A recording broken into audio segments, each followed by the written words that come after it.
નમસ્કાર, આજના ન્યૂઝ ફોકસમાં હું ધર્મેશ ગણાત્રા આપનું સ્વાગત કરું છું। શરૂઆત કરીએ આજના મુખ્ય સમાચારથી। ગુજરાતમાં વરસાદે વિસામો લીધો, પરંતુ વિશ્વામિત્રીએ ધર્યું રૌદ્રરૂપ। વડોદરા સંકટમાં 10,000 લોકોનું સ્થળાંતર।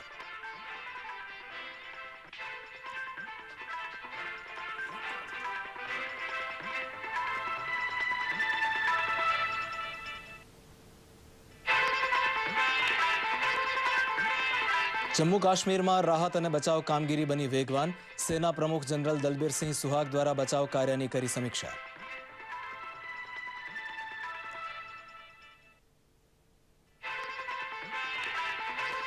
केंद्रीय गृहमंत्री राजनाथ सिंह गुजरात की मुलाकाते। तटीय विस्तारों तेमज कच्छ सरहदे सुरक्षा व्यवस्था की करशे समीक्षा।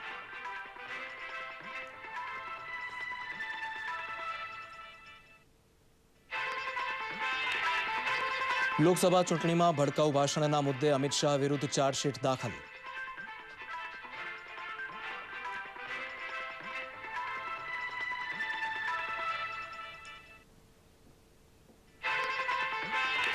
राज्य में योजानारी पेटा चूंटणी माटे प्रचार अंतिम तबक्का में। भाजप कांग्रेसना नेताओं प्रचार में व्यस्त। प्रचार में वरसादनुं विघ्न। समाचार विगतवार जोईए। 2 દિવસના ભારે વરસાદ પછી રાજ્યમાં આજે વરસાદે થોડો વિરામ લીધો હતો, પરંતુ રાજ્યમાં પૂરની સ્થિતિ ગંભીર બની રહી છે। વડોદરામાં વિશ્વામિત્રીની સપાટી વધતા અડધું વડોદરા બેટમાં ફેરવાયું હતું। પાણીમાં ફસાયેલા લોકોને ફૂડ પેકેટનું વિતરણ પણ કરાયું હતું। પ્રસ્તુત છે એક અહેવાલ।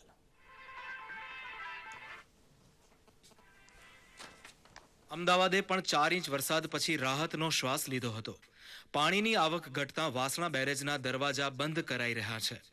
રાજ્યની નદીઓ અને બંધોના ઉપરવાસના વિસ્તારમાં પણ વરસાદે વિરામ લેતા નદીઓની જળસપાટી ઘટતા લોકોમાં રાહતની લાગણી પ્રવર્તી રહી હતી। વિશ્વામિત્રીના ધસમસતા પૂરના પાણીને નિયંત્રણમાં લેવા આજવા બંધના 62 દરવાજા બંધ કરવામાં આવ્યા હતા, પરંતુ વિશ્વામિત્રીના પાણી ત્યારબાદ પણ 33.5 ફૂટની સપાટીએ રહેતા વડોદરા અને કાંઠા વિસ્તારોમાં પાણી ભરાયેલા રહ્યા હતા।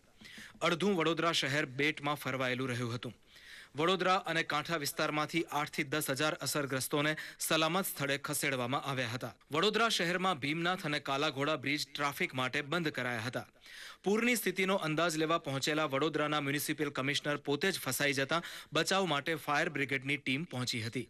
કેટલાક વિસ્તારોમાં દૂધ શાકભાજીની અછત પ્રવર્તી રહી હતી।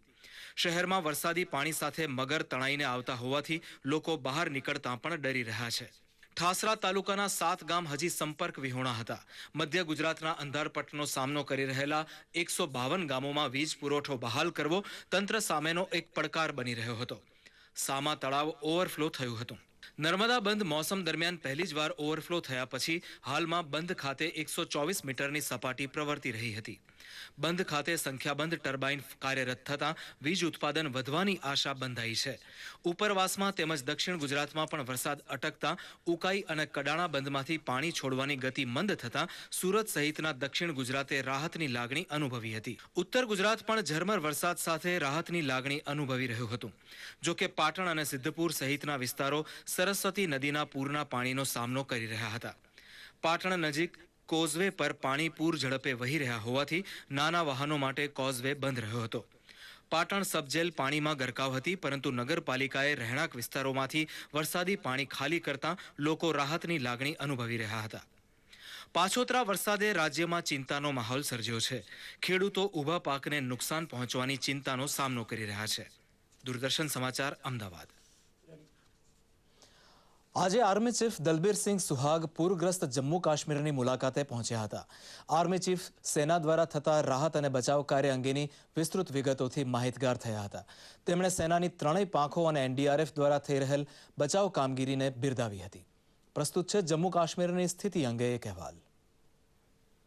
સપ્તાહભરની પૂર વિભીષકાનો સામનો કરી ચૂકેલા જમ્મુ કાશ્મીરમાં બચાવ અને રાહત કામગીરી પૂરજોશમાં ચાલી રહી છે। લશ્કર અને એનડીઆરએફને 76,000 લોકોને બચાવવામાં સફળતા મળી છે, પરંતુ ભીષણ પૂર અત્યાર સુધીમાં 150થી વધુ લોકોનો ભોગ લઈ ચૂક્યું છે। 4 લાખ લોકો હજી જળબંબાકાર પાણીમાં ફસાયેલા છે। સૈન્ય દ્વારા 80 ચિકિત્સા ટીમ કામે લગાડવામાં આવી છે। એનડીઆરએફની 283 નૌકા, વાયુસેનાના 31 વિમાન અને 30 હેલિકોપ્ટર બચાવ અને રાહત કામગીરી માટે કાર્યરત છે। સંકટમાં મુકાઈ ગયેલા પર્યટકોને જમ્મુ, ચંડીગઢ, દિલ્હી પહોંચાડવા એર ઇન્ડિયા વિના મૂલ્યે સેવા આપી રહી છે. અસરગ્રસ્ત વિસ્તારોમાં શુદ્ધ પીવાનું પાણી, બિસ્કિટ, ખોરાકના પેકેટ, ધાબળા, ટેન્ટ વગેરેનું વિતરણ શરૂ થયું છે. કેટલાક વિસ્તારમાં સંદેશા વ્યવહાર સેવા શરૂ થઈ ચૂકી છે. લડાખ શ્રીનગર સડક માર્ગ અને જમ્મુ કતરા રેલવે માર્ગ પણ ફરી શરૂ થઈ ચૂક્યા છે. लोगों को भी उठाया जा रहा है, सामान भी उठाया जा रहा है. हमारी मुकम्मल कोशिश है कि जल्द से जल्द हर किसी को तो हम या तो रेस्क्यू या राहत पहुंचाएं. સૈન્યના ઇજનેરો કેટલાક બંધ રસ્તાઓ પર લોખંડના પુલ ઊભા કરીને માર્ગ વ્યવહાર બહાલ કરવા પ્રયાસશીલ છે. पुल के टूटने से वो इलाके अलग हो चुके थे और उनको जोड़ने के लिए इस पुल को बनाया गया है. સૈન્ય દ્વારા ઠેર ઠેર રાહત છાવણીઓ શરૂ થઈ છે. રાહત છાવણીઓમાં વસી રહેલા લોકોને ચિકિત્સા સેવા, દવાઓ, આહાર સામગ્રી પૂરી પાડવામાં આવી રહી છે. અસરગ્રસ્તો આ શિબિરોમાં રાહતની લાગણી અનુભવી રહ્યા છે. जितने भी लोग बीमार हैं या जिनको दवा की ज़रूरत है उनको मेडिकल एड दिया जा रहा है और जगह जगह पर खाना भी प्रोवाइड किया जा रहा है. આ તમામ સ્થિતિ વચ્ચે હવામાન વિભાગ રાહતની ખબર આપી રહ્યું છે. હવામાન વિભાગનું કહેવું છે કે આગામી દિવસોમાં વાતાવરણમાં ઉઘાડ રહેશે. આ સંજોગોમાં બચાવ અને રાહત કામગીરીમાં અવરોધ નહીં સર્જાય તેવી આશા સેવાઈ રહી છે. लेकिन हल्की फुल्की बारिश और ऐसा आगामी 4 दिन रहने की संभावना, लेकिन व्यापक बारिश, कोई भारी बारिश की कोई संभावना जम्मू कश्मीर पर नहीं है. તમિલનાડુ, ગુજરાત, ઓડિશા, બિહાર, ઉત્તર પ્રદેશ, ઉત્તરાખંડ, તમિલનાડુ સહિતના રાજ્યો જમ્મુ કાશ્મીરને નાણાકીય મદદની જાહેરાત કરી ચૂક્યા છે. ગુજરાતમાંથી પણ અમદાવાદ, રાજકોટ અને સુરતથી ફૂડ પેકેટ તૈયાર કરીને જમ્મુ કાશ્મીર પહોંચતા થઈ રહ્યા છે.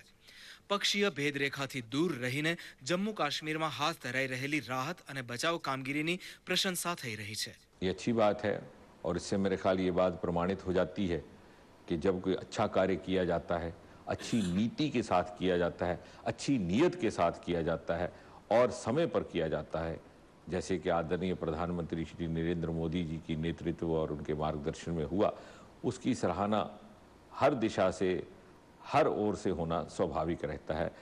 જો કે મોટા પાયે રાહત અને બચાવ કામગીરી ચાલી રહી હોવા છતાં હાલાકીનો અંત હજી નથી આવ્યો. જ્યાં પાણી ઉતર્યા છે ત્યાં ઘર અને રસ્તા પર ફરી વળેલી માટીને દૂર કરાઈ રહી છે. જે લોકો હજી લાપતા છે તેમની શોધખોળનો મોટો પડકાર પણ સામે છે. સંદેશા વ્યવહાર અને પરિવહન સેવા બહાલ થાય તેના પર જ બધાની નજર ટકેલી છે. हमारे जीजा जी हैं उधर, वो पॉलिटेक्निकल में यूनिवर्सिटी में है, तो वो वहाँ पर टूर सेंटर में ऊपर चढ़े हुए हैं 3 मंजिल के ऊपर. वो अभी तक उनका कोई पता नहीं चल रहा है. જમ્મુ કાશ્મીરમાં ભીષણ પૂરે ભારે તારાજી સર્જી છે એ વાત સાચી, પરંતુ લશ્કર અને સ્થાનિક લોકો વચ્ચે આત્મીયતાનો સેતુ પણ સર્જ્યો છે. દૂરદર્શન સમાચાર, અમદાવાદ. જમ્મુ કાશ્મીરના કુપવાડા જિલ્લામાં સીમારેખા નજીક કરણ સેક્ટરમાં સુરક્ષા દળો અને આતંકવાદીઓ વચ્ચે અથડામણ થઈ હતી, જેમાં સૈન્યના જવાનોએ 3 આતંકવાદીઓને ઠાર માર્યા છે. આતંકવાદીઓ દ્વારા ઘૂસણખોરી કરવાના પ્રયાસ બાદ આ અથડામણ થઈ હતી. બંને પક્ષે સામસામે ફાયરિંગ બાદ 3 આતંકવાદીઓને ઠાર મારવામાં સૈન્યના જવાનોને સફળતા મળી હતી. ગુજરાતની મુલાકાતે આવેલા કેન્દ્રીય ગૃહમંત્રી રાજનાથસિંહે જામનગરમાં ટૂંકું રોકાણ કર્યા બાદ પોરબંદરમાં કોસ્ટગાર્ડ હેડક્વાર્ટર નંબર 1ની મુલાકાત લીધી હતી. તેમણે કોસ્ટગાર્ડ ડીઆઈજી સહિતના ઉચ્ચ અધિકારીઓ સાથે મહત્વની ચર્ચા કરી હતી. ગુજરાતમાં દરિયાઈ સુરક્ષા સઘન બનાવવાની જરૂરિયાત પર ભાર મૂકતા ગૃહમંત્રીએ જણાવ્યું કે સુરક્ષા માટે મરીન પોલીસ ટ્રેનિંગ ઇન્સ્ટિટ્યૂટ ઊભી કરવામાં આવશે. ઘૂસણખોરી તેમજ માછીમારોના અપહરણના મુદ્દે પત્રકારો દ્વારા પૂછવામાં આવેલા પ્રશ્નના જવાબમાં રાજનાથસિંહે જણાવ્યું કે આ બંને મુદ્દે સરકાર ગંભીર અને સંવેદનશીલ છે. પોરબંદરની મુલાકાત દરમિયાન મહાત્મા ગાંધીના જન્મસ્થળ કીર્તિ મંદિરની પણ તેમણે મુલાકાત લીધી હતી. હવે રાજનાથસિંહ કચ્છની સીમાવર્તી વિસ્તારની મુલાકાત લેશે.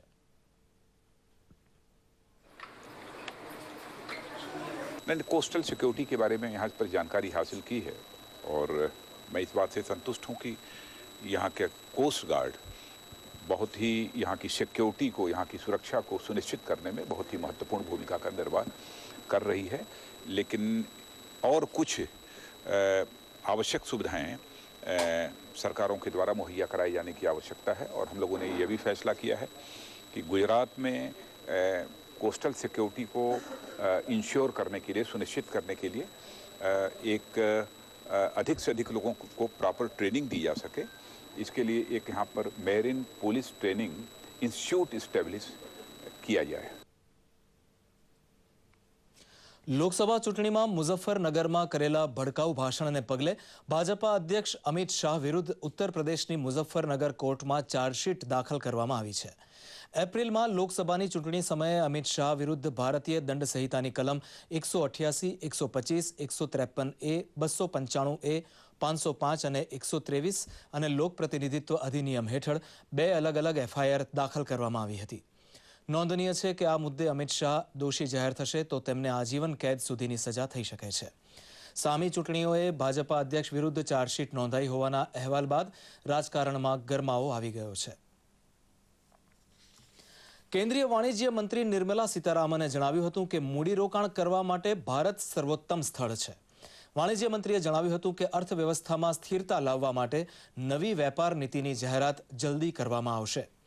સરકારના 100 દિવસના ઉપક્રમે યોજાયેલી પત્રકાર પરિષદને સંબોધતા નિર્મલા સીતારામને જણાવ્યું કે ભારત ચીન વચ્ચે મુક્ત વેપાર ક્ષેત્રે ઘણી સંભાવનાઓ છે અને આ અંગે આવતા સપ્તાહે ભારત આવી રહેલા ચીનના રાષ્ટ્રપતિ સાથે મંત્રણા કરાશે.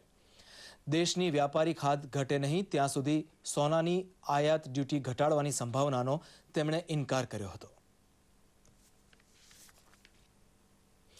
અફઘાનિસ્તાનની મુલાકાતે પહોંચેલા વિદેશ મંત્રી સુષ્મા સ્વરાજ અને અફઘાન રાષ્ટ્રપતિ હામિદ કરઝાઈ વચ્ચે સુરક્ષા અને સંરક્ષણ ક્ષેત્રે દ્વિપક્ષીય વાર્તા યોજાઈ હતી.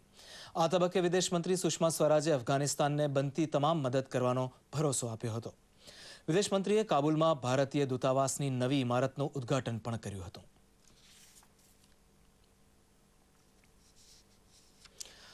આમ આદમી પાર્ટીના નેતાઓએ આજે દિલ્હીના ઉપરાજ્યપાલ નજીબ જંગની મુલાકાત લીધી હતી. આપના નેતાઓએ પાર્ટી દ્વારા ભાજપના કરાયેલા સ્ટિંગ ઓપરેશનની સીડી પણ તેમને સોંપી હતી. પત્રકારો સાથેની વાતચીતમાં આપના નેતા મનીષ સિસોદિયાએ જણાવ્યું કે તેમની પાર્ટીએ ઉપરાજ્યપાલને દિલ્હીમાં સત્વરે ચૂંટણી યોજવા વિનંતી કરી છે. મહત્વનું છે કે આમ આદમી પાર્ટીએ દિલ્હીમાં સરકાર રચવા અંગે ભાજપને આમંત્રણ આપવા ઉપરાજ્યપાલે રાષ્ટ્રપતિને કરેલી રજૂઆતનો વિરોધ કર્યો છે. દર્શક મિત્રો, આજે આપણી સાથે ચર્ચા કરવા સ્ટુડિયોમાં ઉપસ્થિત છે વરિષ્ઠ પત્રકાર શ્રી દિલીપ ગોહિલ. દિલીપભાઈ, સ્ટુડિયોમાં આપનું સ્વાગત છે. દિલીપભાઈ, જમ્મુ કાશ્મીરમાં જે પૂર આવ્યું એના કારણે જાનમાલનું પારાવાર નુકસાન થયું, ઘણી તારાજી થઈ. અત્યારે રાહત અને બચાવ કાર્ય પૂરજોશમાં ચાલી રહ્યું છે, પરંતુ એમાં એક ખાસ ધ્યાન ખેંચે એવી બાબત છે, એમાં સેનાની જે ભૂમિકા છે, લશ્કરની જે ભૂમિકા છે તે. બિલકુલ ધર્મેશભાઈ, બહુ તમે સાચો ઉલ્લેખ કર્યો અને આજના જે સમાચારોમાં આપણે વિગતો જોતા રહ્યા છીએ કેવી રીતે બચાવ કામગીરી થઈ. પણ એક વાક્ય આપણે કહેવું પડે કે આપણા ભારતીય જવાનોએ ફરી એકવાર સલામી કરવી પડે એ પ્રકારની કામગીરી કરી છે. હંમેશા કરતો આવ્યું છે સેનાએ, જ્યારે કુદરતી આફત આવી હોય અને પ્રજાને, નાગરિકોને જરૂર હોય બચાવની, ત્યારે જવાનોને આપણે હંમેશા દોડાવ્યા છે. આ વખતે વધારે અગત્યનો મુદ્દો એટલા માટે છે કે કાશ્મીરમાં આ વસ્તુ થઈ છે, એ વિસ્તારમાં થઈ છે જ્યાં સેનાને કંઈક અલગ રીતે જોવામાં આવે છે.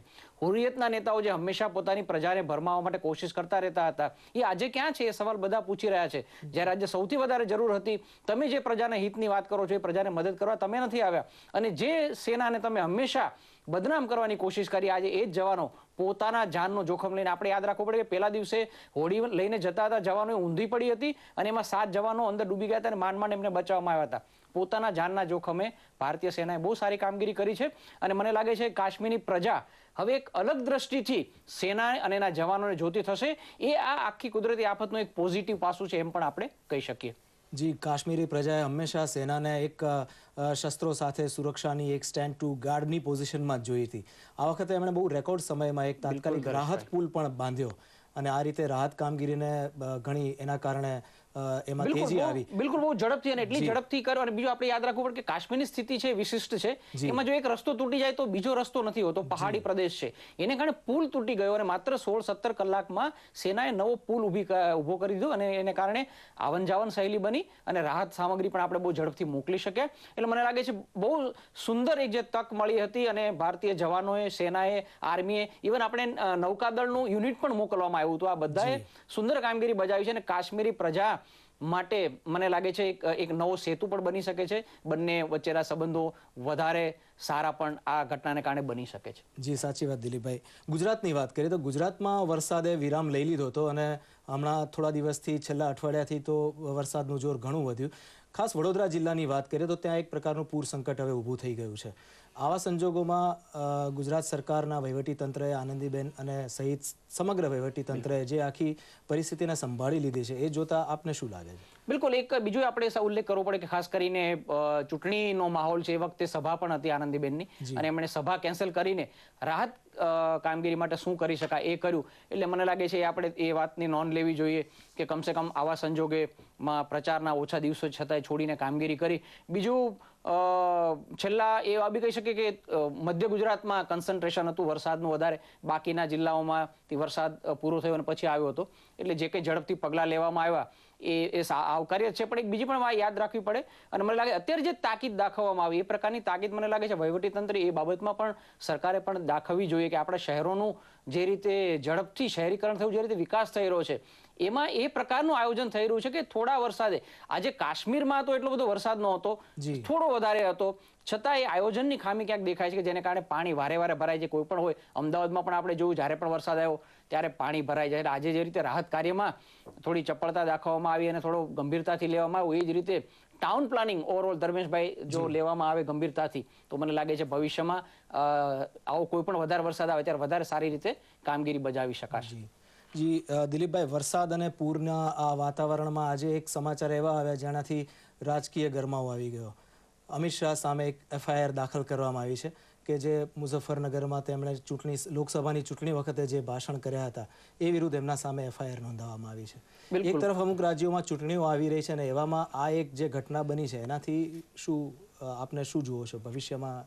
મને લાગે છે આમાં બે વસ્તુ, અને મોટે ભાગે રાજકારણ છે એવું આક્ષેપો થવાનો જ છે, કારણ કે અત્યારે પેટા ચૂંટણી છે ઉત્તર પ્રદેશમાં, એ આપણે યાદ રાખવું પડે. અને ઉત્તર પ્રદેશના ચૂંટણીની જ્યારે પણ વાત આવે ત્યારે મુઝફ્ફરનગરનો હંમેશા ઉલ્લેખ થવાનો છે.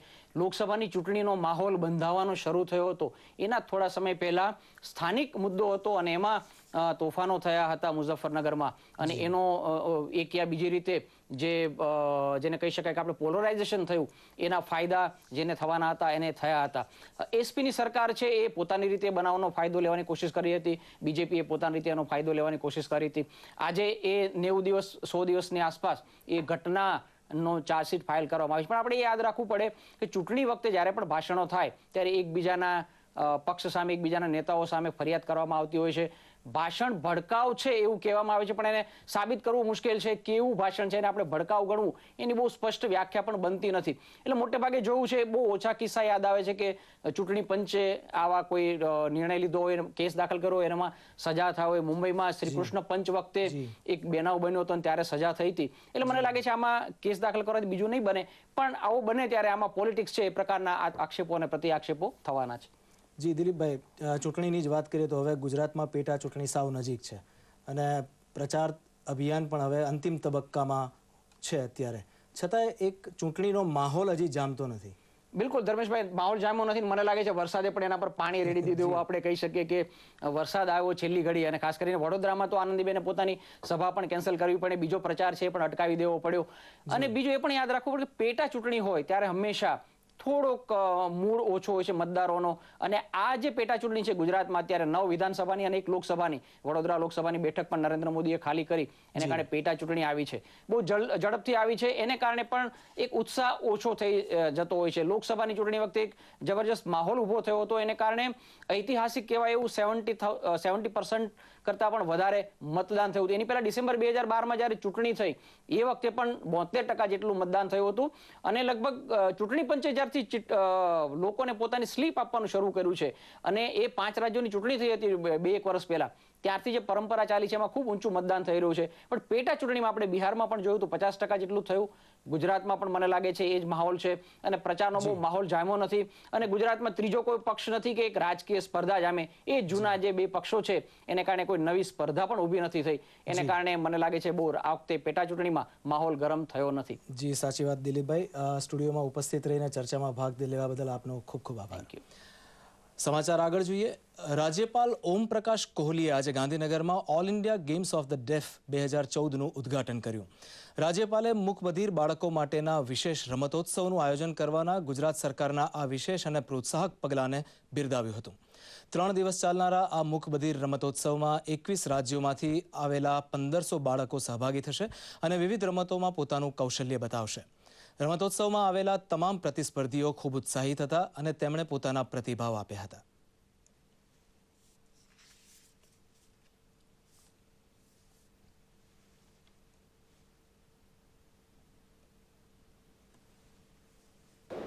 यहाँ पर आए हैं हम टीम के साथ गुजरात में, तो अभी यहाँ पे नेशनल गेम्स है बच्चों के, तो देख के काफ़ी खुशी हो रही है. काफ़ी स्टेट से डेफ लोग आए हुए हैं एंड सबके लिए बहुत अच्छी खुशी है हमें. યુએઈની એમિરેટ એરલાઇન્સના senior vice president Sheikh Majid અલ મૌલાનાએ મુખ્યમંત્રી આનંદીબેન પટેલની આજે ગાંધીનગર ખાતે સૌજન્ય મુલાકાત લીધી. ગુજરાતના વિકાસની તેમણે પ્રશંસા કરી હતી. સાથોસાથ પ્રવાસન, વેપાર અને વાણિજ્ય ક્ષેત્રે સંબંધોને વધુ સુદૃઢ બનાવવાની તેમણે તત્પરતા દર્શાવી હતી. શેખ માજિદે મુખ્યમંત્રી સાથે ચર્ચા કરતા જણાવ્યું કે એમિરેટ એરલાઇન્સના 145થી વધુ શહેરોમાં ફ્લાઇટ કનેક્ટિવિટી ધરાવે છે અને તેના દ્વારા અમેરિકા, યુરોપ અને આફ્રિકામાંથી પણ પ્રવાસીઓ ગુજરાતમાં અને ભારતમાં આવે છે. જૂનાગઢ જિલ્લાની માંગરોળ વિધાનસભા બેઠક પર શનિવારે મતદાન યોજાશે. આ પેટા ચૂંટણીમાં વિજય મેળવવા કોંગ્રેસ તથા ભાજપે કમર કસી છે.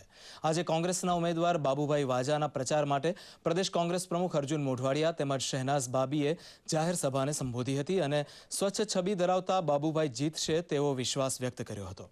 આ બેઠક પર ભાજપની ટિકિટ પર ચૂંટણી લડી રહેલા લક્ષ્મણભાઈ યાદવ લોકસંપર્ક તેમજ જાહેર સભાઓ દ્વારા પોતાનો પ્રચાર કરી રહ્યા છે. તેમના પ્રચાર અર્થે આવેલા ભાજપના અગ્રણી પ્રદીપ ખીમાણીએ જણાવ્યું કે લોકસભા ચૂંટણીની જેમ પેટા ચૂંટણીઓમાં લોકો ભાજપને વિજયી બનાવશે. સ્વચ્છ પ્રતિભા ધરાવતા ઉમેદવાર મળ્યા છે. પછી એ માણસ એક નક્ષિક પવિત્ર માણસ છે. એની પાસે જિલ્લા પંચાયતના સભ્ય તરીકે 10 વર્ષ રહ્યા, તાલુકા પંચાયતમાં અને સરપંચ તરીકે રહ્યા. પણ છેલ્લા 20 વર્ષથી કોઈ પણ જાતના કોઈ પણ પાસે કાંઈ પણ અપેક્ષા રાખ્યા સિવાય લોકોના કામ કર્યા છે. ભાજપના ઉમેદવાર છે એને અત્યાર સુધી ખેડૂતો માટે જેને સરકારે સગવડો આપી એ કોઈ સગવડો સ્થાનિક ખેડૂતોને મળી નથી. એટલે જબરજસ્ત મોટો રોષ છે. દેશના વડાપ્રધાન નરેન્દ્રભાઈ મોદી અને ગુજરાતના મુખ્યમંત્રી આનંદીબેન પટેલ દ્વારા જે રીતે દેશનો વિકાસ થઈ રહ્યો છે એ જોતા અમે સંપૂર્ણપણે વિકાસના આધારે, વિકાસના નામે ચૂંટણી લડીએ છીએ અને એમાં અમને પૂરો ભરોસો છે કે ભારતીય જનતા પાર્ટીના ઉમેદવાર લક્ષ્મણભાઈ યાદવ જંગી બહુમતી સાથે વિજય બનવાના છે. રાજ્ય ટ્રાફિક પોલીસે સરકારી અને અંગત વાહનો પર બિનઅધિકૃત રીતે મૂકવામાં આવતી લાલ તેમજ પીળી લાઇટ અને વાહનની નંબર પ્લેટ વાંચવામાં અડચણરૂપ ઓળખ અને રાજકીય હોદ્દા સાથે લખાતા ફેન્સી લખાણ સામે અભિયાન છેડ્યું છે. પ્રસ્તુત છે એક અહેવાલ.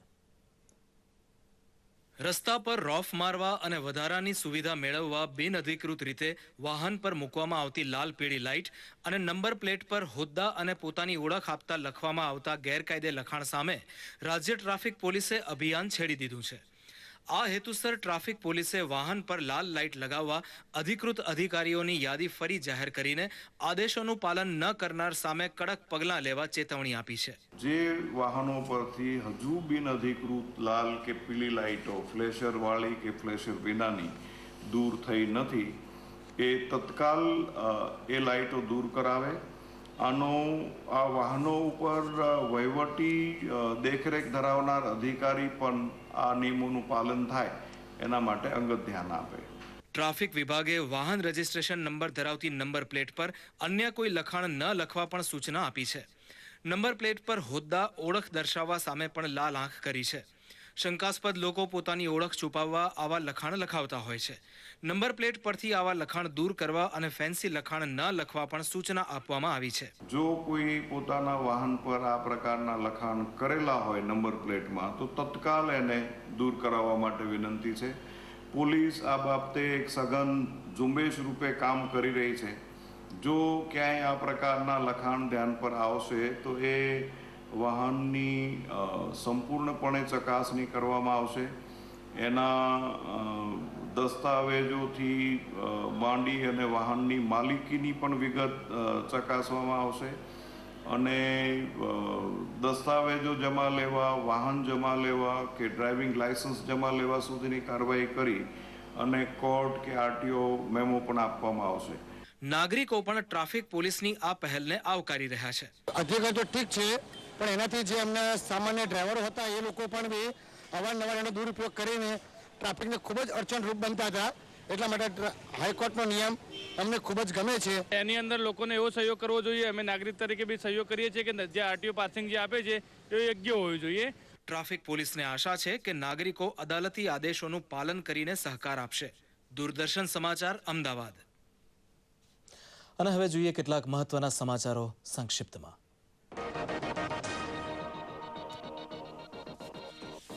શ્રીલંકા દ્વારા બંધક બનાવાયેલા માછીમારોને છોડાવવા પ્રધાનમંત્રીને અપીલ કરતા તમિલનાડુના મુખ્યમંત્રી જયલલિતા થોડા સમય પૂર્વે શ્રીલંકન નૌકાદળે 16 માછીમારોની કરી હતી ધરપકડ. ચીન પહોંચેલા રાષ્ટ્રીય સુરક્ષા સલાહકાર અજીત ડાબોલે કરી ચીની રાષ્ટ્રપતિ શી જિનપિંગ સાથે મુલાકાત. ચીનના રાષ્ટ્રપતિ જિનપિંગ આ મહિનાના અંતે આવશે ભારતના પ્રવાસે. પ્રધાનમંત્રી નરેન્દ્ર મોદીના સમયમાં ચીન રાષ્ટ્રપતિની આ પહેલી ભારત યાત્રા. ગુજરાતથી કરશે યાત્રાનો પ્રારંભ. મોદીના વતન વડનગરની પણ મુલાકાતની શક્યતા.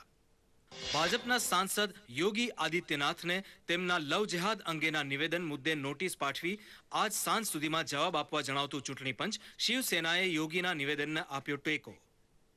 શારદા ચીટ ફંડ મુદ્દે ટીએમસીના સાંસદ શ્રીંજોય બોઝની પૂછપરછ કરતી સીબીઆઈ. દિલ્હીમાં આજથી મહિલાઓ માટે પણ હેલ્મેટ પહેરવું બન્યું ફરજિયાત. હેલ્મેટ વિના ટુ વ્હીલર ચલાવનારી મહિલાઓ વિરુદ્ધ થશે કાર્યવાહી. 100 રૂપિયાનો થશે દંડ. શીખ મહિલાઓને નિયમમાંથી મુક્તિ. ભારત રત્ન પંડિત ગોવિંદ વલ્લભ પંતની 127મી જન્મ જયંતિ. પંડિતજી સ્વતંત્રતા સેનાની, રાજનેતા અને સમર્પિત હતા. ભૂતકાળમાં ઉત્તર પ્રદેશના મુખ્યમંત્રી, રાષ્ટ્રવાદી તથા દેશના ગૃહમંત્રી રહી ચૂક્યા હતા. ક્રાંતિકારી જતીન્દ્રનાથ મુખર્જીની આજે પુણ્યતિથિ. 1915માં ઓરિસ્સામાં લીધો હતો અંતિમ શ્વાસ. દાર્શનિક, ક્રાંતિકારી તરીકે ઓળખાતા મુખર્જી યુગાંધર પાર્ટીના હતા મુખ્ય નેતા. ભારતીય મૂળના બ્રિટિશ લેખક નીલ મુખર્જીની નવી નવલકથા ધ લાઇવ્સ ઓફ અધર્સને વર્ષ 2014ના પ્રતિષ્ઠિત બુકર્સ એવોર્ડના દાવેદારોની યાદીમાં મળ્યું સ્થાન. આ વર્ષના એવોર્ડની યાદીમાં સામેલ થનારા મુખર્જી એકમાત્ર ભારતીય મૂળના લેખક. શેર બજારમાં બીજા દિવસે પણ નફારૂપી વેચવાલીનું દબાણ. સેન્સેક્સ 207 પોઈન્ટ ઘટી 27,057 પોઈન્ટ પર રહ્યો બંધ. નિફ્ટીમાં પણ નોંધાયો 58 પોઈન્ટનો ઘટાડો. પાકિસ્તાનના દત્તા ખેડ ક્ષેત્રમાં સૈન્યના હવાઈ હુમલામાં 35 આતંકવાદીઓ ઠાર. આતંકવાદીઓના 3 છુપા અડ્ડાનો પણ કરાયો નાશ. પૂર્વ ફોર્મ્યુલા 1 ચેમ્પિયન માઇકલ શુમાર્કરને સ્વિટ્ઝરલેન્ડની હોસ્પિટલમાંથી અપાઈ રજા. ઘરે જ થશે સારવાર. ડિસેમ્બરમાં સ્કીઇંગ દુર્ઘટનામાં થયા હતા ગંભીર રીતે ઘાયલ. અંતમાં મુખ્ય સમાચાર પર ફરી એક નજર. ગુજરાતમાં વરસાદે વિસામો લીધો, પરંતુ વિશ્વામિત્રીએ ધર્યું રૌદ્રરૂપ. વડોદરા સંકટમાં 10,000 લોકોનું સ્થળાંતર.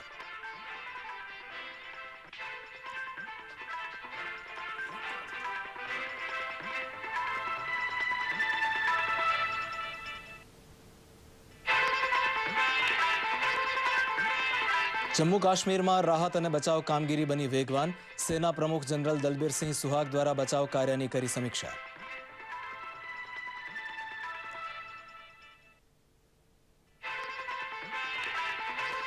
કેન્દ્રીય ગૃહમંત્રી રાજનાથસિંહ ગુજરાતની મુલાકાતે.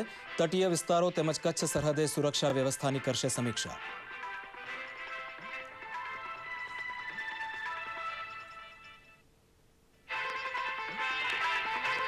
લોકસભા ચૂંટણીમાં ભડકાઉ ભાષણના મુદ્દે અમિત શાહ વિરુદ્ધ ચાર્જશીટ દાખલ.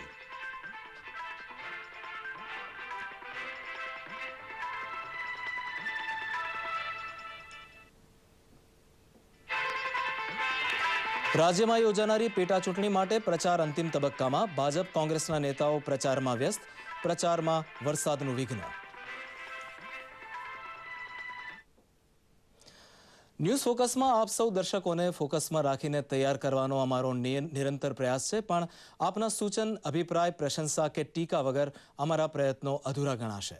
માટે સમાચાર-ahmedabad@gmail.com પર 2 શબ્દો પણ અવશ્ય મોકલશો. અને બીજી એક ખાસ વાત, ક્યારેક અમારું બુલેટિન જોવાનું ચૂકી જવાય તો હવે અફસોસ ના કરશો. યુટ્યુબ પર અમારું ચેનલ આઈડી છે. ડીડી ગિરનાર ઓફિશિયલ સર્ચ આપવાથી લેટેસ્ટ બુલેટિન હાજર થઈ જશે. તાજા સમાચાર અને કાર્યક્રમોની વિસ્તૃત જાણકારી આપને અમારી વેબસાઇટ www.ddgirnar.com પરથી પણ મળી રહેશે. દેશ વિદેશના સમાચારોથી માહિતગાર રહેવા અને અમારા પ્રોગ્રામ નિહાળવા આપ અમને અમારા Twitter handle DD Girnar live પર ફોલો કરી શકો છો. અમારી વેબસાઇટ અને ટ્વિટર એકાઉન્ટ પરથી આપને નિષ્પક્ષ અને આધારભૂત માહિતી મળી કે નહીં તે અમને જરૂરથી જણાવશો. અત્યારે આપની રજા લઈએ. નમસ્કાર.